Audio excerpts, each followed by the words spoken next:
My name is Daniel Harris, and for 3 months, I've been married to a woman who's been trying to murder me. She doesn't know that I know. She doesn't realize I've been watching her poison my coffee, documenting every attempt on my life. It started on a Thursday in late September. I'd dragged myself home from Jason Engineering at 9:47 p.m. after a brutal deadline. Melissa met me at the door with unusual warmth, holding a steaming mug. "Coffee? It's almost 10 at night, Mel," I said, exhausted. "Just this once?" she pleaded. "We never talk anymore. That should have been my first warning.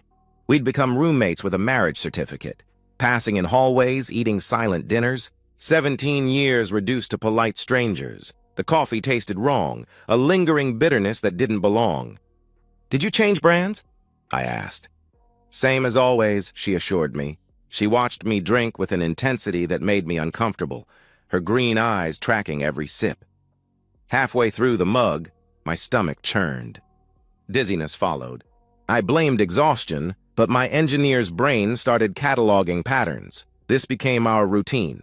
Every night she'd have coffee waiting. If I refused, she'd get wounded. "I'm trying to reconnect with you," she'd say, voice breaking. "Can't you see I'm trying?" So I drank it. Night after night, feeling progressively worse. Headaches became constant. My hands developed tremors I hid in my pockets. Colleagues asked if I was all right. But it was Melissa's behavior that triggered real alarms. Her hands shook when serving the coffee. She insisted on making it herself, getting angry if I entered the kitchen during preparation. Once I came home early and caught her quickly hiding something in the pantry, face flushed with panic. "You're home early," she'd said, voice too high. "Half day," I explained. "Thought we could do something together." "I haven't made your coffee yet," she responded, as if that was more important than time with her husband. 3 weeks into this new routine, I lay watching her sleep. In darkness, she looked like the woman I'd married, soft features, relaxed, hand tucked under her pillow. But something had changed. The woman beside me had become a stranger wearing my wife's face. The coffee ritual grew more urgent. She'd watch me drink with barely concealed anticipation. When I mentioned feeling tired, her eyes would light up before arranging her face into concern. "Maybe you should update your will," she suggested one evening, rubbing my shoulders. "Just in case something happens." "We're not getting younger." My symptoms worsened. Crushing headaches, trembling hands, constant nausea. Dr. Matthew Reynolds, her physician and our friend, prescribed medication that somehow made everything worse. "Matthew knows what he's doing," Melissa insisted when I questioned the prescriptions. The pattern was too consistent to ignore. Every night coffee. Every night illness. Every morning. Melissa asking how I felt with that strange anticipation in her voice.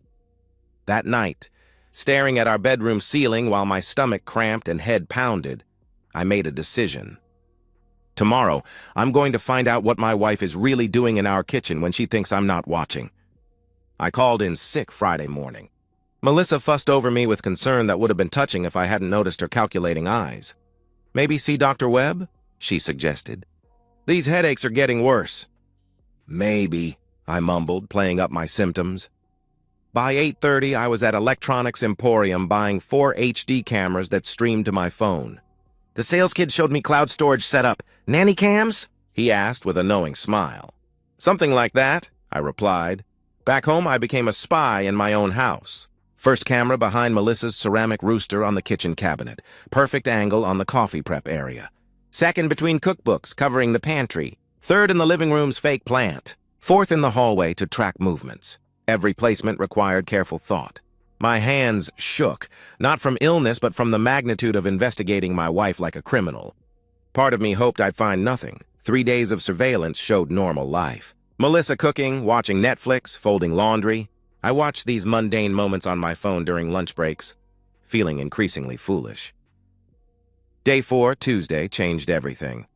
Motion alert at 4:03 p.m. Melissa shouldn't be home for another hour. I opened the app in the bathroom stall at work. She went straight to the pantry, reached behind the flour canister, and pulled out a small glass vial. My heart rate spiked. She took my favorite mug and began preparing coffee, but this wasn't normal. She measured white powder with a tiny spoon, adding it to the coffee with laboratory precision. She stirred methodically, then lifted the mug in a mock toast. Just a little more each day, and this nightmare will finally be over. I must have made a sound. Someone asked if I was okay. Fine, I managed. Just something I ate, but I wasn't fine. I was watching my wife of 17 years prepare to poison me. She continued talking to the mug. 6 more weeks, maybe 8 if you're stubborn. But you won't be. You're already getting weaker. God, I can't wait to be free. She said this casually, discussing my murder like a grocery list. I stayed in that stall 20 minutes, watching her finish preparation, wash the measuring spoon, hide the vial.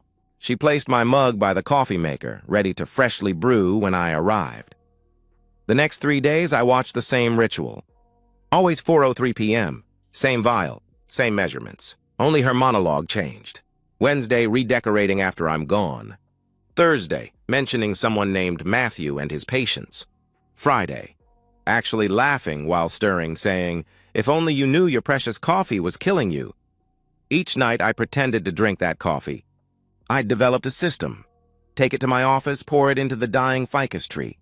When I'd return the empty mug, Melissa would smile with such genuine-looking warmth. My symptoms improved once I stopped drinking poison. Headaches faded. Tremors disappeared.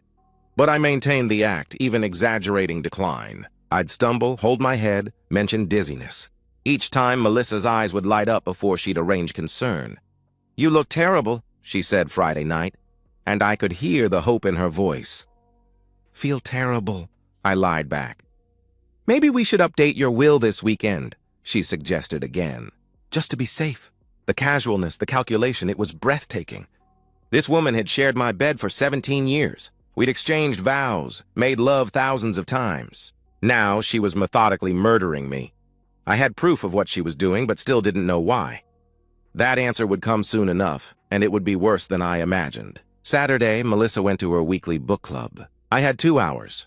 Wearing latex gloves, I recreated her routine exactly. The vial was behind the flower, labeled SF, in her handwriting. I photographed it, then extracted a sample. She had enough powder for 2 more months. My college roommate, Jin, worked at a pharmaceutical lab. I told him I'd found the powder in my nephew's room, worried about drugs. 3 days later, Tuesday, he called. "Dan, where did you really find this?" His voice was serious. "Why?" I asked. "This isn't a street drug. It's ethylene glycol derivative, modified sophisticatedly, designed to cause gradual renal failure while masquerading as other conditions. Someone with serious chemistry knowledge made this specifically to kill someone slowly," he explained. "How slowly?" I pressed. 3 to 6 months from first ingestion to death," he answered grimly. That evening, I dug deeper into our finances. Credit card statements showed restaurant charges I'd never attended. Always lunch for 2. Hotel charges during her supposed dental conferences. Everything centered around Matthew Reynolds. Dr. Matthew Reynolds. Treating my headaches. Dr. Matthew Reynolds. Prescribing medication that made me worse.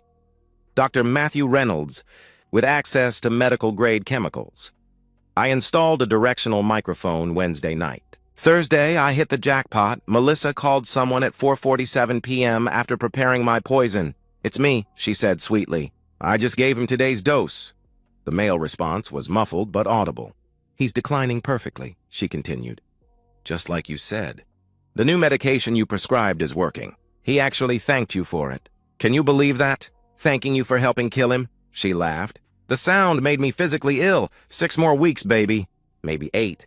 Then we can stop pretending," she purred. More muffled response from Matthew. "The insurance will pay out $2 million, she confirmed. Plus the house, his 401k, everything. We can go anywhere. I love you too, Matthew. So much," she finished. "Matthew, my friend, my doctor, my wife's lover, my murderer." I spent the next week documenting everything, recording daily calls, following Melissa's lunch dates, watching through restaurant windows as they held hands, kissed. I photographed them entering the Marriott downtown, emerging 2 hours later with satisfied looks. The hardest evidence came from hacking Melissa's email. Password still our anniversary date. Their exchanges went back 18 months. The affair started a full year before the poisoning began in September. They'd been planning my murder for 6 months before the first dose. One email made me vomit. "My darling Melissa, Daniel's latest blood work shows elevated creatinine we expected. I've adjusted his medication to speed things along. The interaction with our special ingredient should cut 2 weeks off our timeline. Can't wait to hold you without sneaking around. To wake up beside you every morning, to give you the life you deserve with his money. All my love, M. Melissa's response, "You're brilliant, baby." Poor Daniel has no idea his best friend is f***ing his wife and his doctor is killing him. Sometimes I almost feel bad. But then I remember how boring he is, droning about engineering projects, never satisfying me. He's more useful to me dead. Can't wait for our new life. XOXO. 17. Years reduced to more useful to me dead. I printed. Everything. Emails, photos, documents, had. The poison tested by 2 more labs. Same results with official letterhead. I had recordings of conspiracy, videos of poisoning, documented medical malpractice. The bedroom camera revealed the worst. Matthew in my bed while I was at work. They discussed my murder while naked.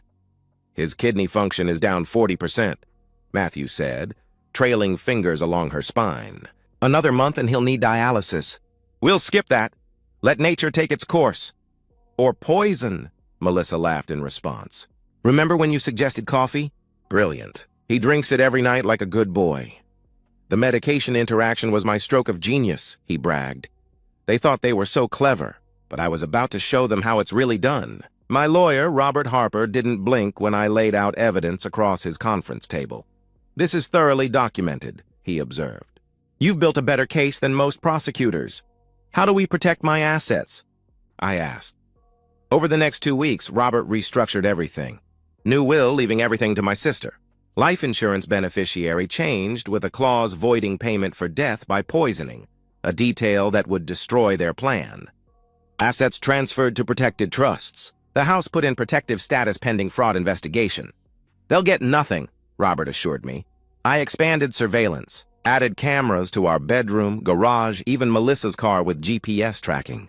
The bedroom camera revealed Matthew had been in my bed multiple times while I was at work, while I was slowly dying from the coffee they'd prepared. I watched once. Not for pain, but to hear them talk. His kidney function is down to 40%, Matthew reported in my bed. Another month, he'll need dialysis. We'll skip that, of course. My brilliant murderous doctor, Melissa cooed, straddling him. When he's gone, I want to f*** you on his grave. I added it to evidence. The psychological toll was immense.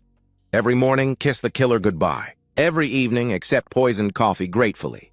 Every weekend, make small talk with Matthew during his health checks, knowing he was checking how close I was to death. You're looking pale, he'd observe, pressing fingers to my neck. Fatigue increasing? Yeah, Doc, I'd respond weakly. Can barely get out of bed some days. His eyes would light up.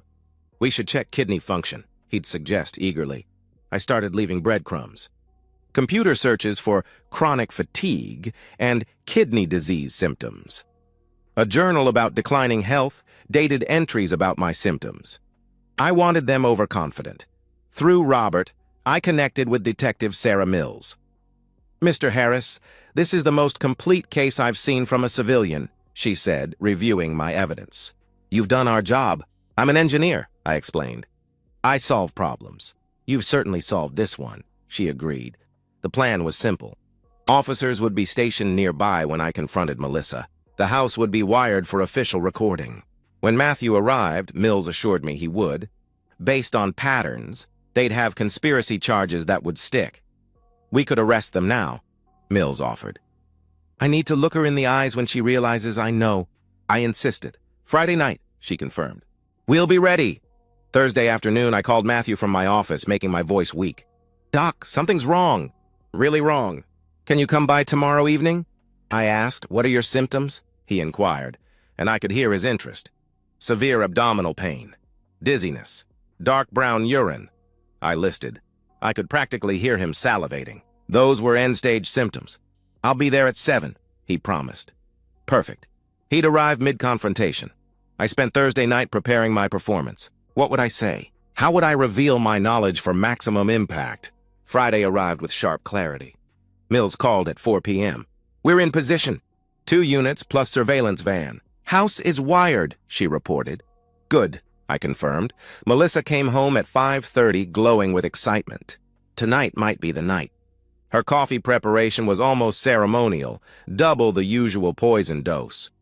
"Here, honey," she said sweetly, bringing the mug with a smile that would fool anyone who hadn't seen her true face on camera. "Extra strong, just how you like it." I took the mug, feeling its familiar weight. My favorite mug turned weapon against me. Instead of drinking, I set it on the coffee table, maintaining eye contact. "We need to talk," I said firmly. My steady, strong voice made her step back. "About what?" she asked nervously. "About the ethylene glycol derivative you've been putting in my coffee for 3 months," I answered. Her face transformed. Confusion, shock, fear, attempted recovery. "Daniel, what are you talking about?" she stammered. "Are you okay?" "Call Matthew?" I suggested coldly. "He's already coming." I told him I was dying. Funny thing, I'm not. Haven't been poisoned in weeks. You've been dosing a ficus tree. After weeks of playing dead man walking, it was time to come back to life. Melissa would learn that her victim had been watching every move, and her perfect murder was about to become her perfect downfall. "You're scaring me," Melissa started. "Stop," I commanded. "I have video, Melissa. Every day, 4:03 p.m., you come home early. Get the vial from behind the flower. Measure poison. Stir it into my coffee while talking about freedom, your new life, waiting for me to die." Her legs gave out. She collapsed onto the couch. "How?" she whispered. "Cameras." "Everywhere," I revealed. "I have everything. Your poisoning ritual. Phone calls with Matthew. You two in our bed, discussing my murder while f***ing. "Daniel, please, I can explain," she begged. "Explain what?" I interrupted. "How you and my doctor conspired to kill me. How he designed poison to look like kidney disease. How he prescribed medication that made it worse. I have lab reports, Melissa. 3 independent labs confirming attempted murder."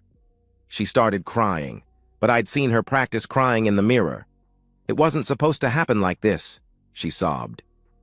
I was unhappy. "You never paid attention." "So you decided to kill me?" I asked incredulously. "It wasn't my idea," she claimed desperately.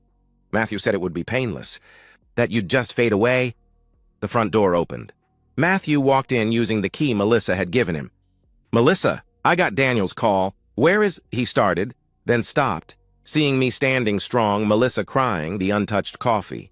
"Hello, Matthew," I greeted him, showing my phone's recording app. "We were discussing your murder conspiracy. Want to add anything?" His medical training kicked in: assess, analyze, respond. "But there was no treatment for being caught. Daniel, you're obviously having some episode," he tried. "Let me examine—" "The only thing you'll be examining is a jail cell," I cut him off. I played a recording, his voice saying, "The interaction with our special ingredient should cut 2 weeks off our timeline." His face went white. "That's illegally recorded," he protested. "Wisconsin is one-party consent," I informed him. "I was the one party. But let's discuss your medical files documenting my declining health while prescribing medicine that amplified poison effects. The medical board will love that." Sirens approached. Melissa looked between us, then made a desperate play. "It was all him," she accused, pointing at Matthew. "He manipulated me. Said if I didn't help, he'd hurt me. I was scared." Matthew turned instantly. "You lying bitch!" he snarled. "This was your idea. You wanted him dead." "I have recordings of both of you," I interrupted. "Planning together, laughing about my death, discussing how to spend my life insurance. $2 million, wasn't it?" The sirens stopped outside. "About that insurance money," I continued. "I changed the beneficiary, added a poisoning exemption clause. Even if you'd succeeded, you'd have gotten nothing. The house? Protected trust. The 401k? Transferred. You killed me for nothing." Police entered with Detective Mills leading. "Melissa Harris, Matthew Reynolds," she announced. "You're under arrest for conspiracy to commit murder and attempted murder." As officers cuffed them, Melissa tried once more. "Daniel, please," she pleaded. 17 years. "Doesn't that mean anything?" "It did," I answered. "Until you decided I was worth more dead than alive." Matthew tried to bolt for the back door. An officer tackled him into our kitchen table, the same table where we'd shared dinners, where I'd considered him a friend. "You were my doctor," I said as they hauled him up. "I trusted you with my health. You used that trust to try killing me. You don't understand," he snarled back. "She was wasted on you. An engineer who talked about load-bearing walls. She needed someone who could appreciate, someone who'd kill for her? I finished. Mills handed me an evidence bag. I poured in the coffee, the last dose Melissa would ever prepare. "Mr. Harris, we'll need your statement at the station," Mills said. "Of course," I agreed. As they led them away, I delivered my final words. "You wanted me dead so badly that you forgot I'm an engineer. I solve problems for a living, and you two just became a problem I solved." Melissa turned back, mascara streaming. "I loved you once," she said. "No," I corrected. "You loved what I could provide. There's a difference." The police cars pulled away with my wife and would-be murderer. I stood in my doorway, holding my favorite mug, now evidence, and felt something I hadn't experienced in months. Peace. 6 months later, I signed papers selling the house. The trials had been swift. Melissa's lawyer tried painting her as manipulated, but recordings destroyed that defense. The jury deliberated 2 hours. Guilty, 25 years. Matthew fought harder, hiring expensive lawyers claiming entrapment. But the modified ethylene glycol was too sophisticated. Only someone with advanced chemistry knowledge could have created it. The medical board revoked his license before trial ended. 20 years. During victim impact statements, I'd stood and spoken simply, "Trust is the foundation of marriage and medicine." They violated both. They turned love into weapon, healing into harm. I don't want revenge. I have justice. The divorce was uncontested. Melissa got nothing. No house, no money, no claim to our life together. Everything stayed mine, though everything felt hollow from 17 years with someone who'd seen me as a life insurance policy. Therapy helped. Dr. Renee Kaufman specialized in betrayal trauma. "You survived something that would break most people," she told me. "You didn't just survive. You fought back intelligently, legally." "I wanted to live," I replied simply. Dating seemed impossible initially. How do you trust when the person who promised to love and cherish tried poisoning your coffee? I'd fled when one date suggested coffee after dinner. My sister Emma helped me pack. "I never liked Melissa," she admitted. "She was always performing, playing devoted wife, instead of being one." Matthew wrote from prison, "Daniel, I know you'll never forgive me, but it wasn't personal." Melissa and I fell in love. Love makes people do terrible things. I'm sorry for betraying your trust. I hope you find peace, not personal. Attempting murder wasn't personal. I laughed at the absurdity. Melissa never wrote. Her sister said she'd found religion in prison. I didn't care about her prayers. The new apartment had lake views. Floor-to-ceiling windows for healthy plants. No dying ficus trees. I bought an expensive espresso machine. Every morning I made perfect cappuccino, grinding beans fresh. Ritual, meditation, and reclamation combined. Tonight, exactly 6 months after the arrests, I sat watching sunset paint the lake amber. Coffee steamed in my hands that I'd made from beans I'd selected in my machine. Perfect taste, no bitterness except what the roast intended. Every morning I wake alive, I'm living the life they tried stealing. Every safe cup of coffee is victory. Every night I sleep secure. I know justice isn't just served. It's permanent. The nightmare really is over. And I'm still here to taste freedom, one perfect, untainted cup at a time. And that's the end of today's story. If you enjoyed it, please give this video a thumbs up and drop a comment below. Your support helps the algorithm push my content further. If you're new to the channel, don't forget to hit that subscribe button. It really helps me keep creating more stories for you. Thanks for watching, and I'll see you in the next one.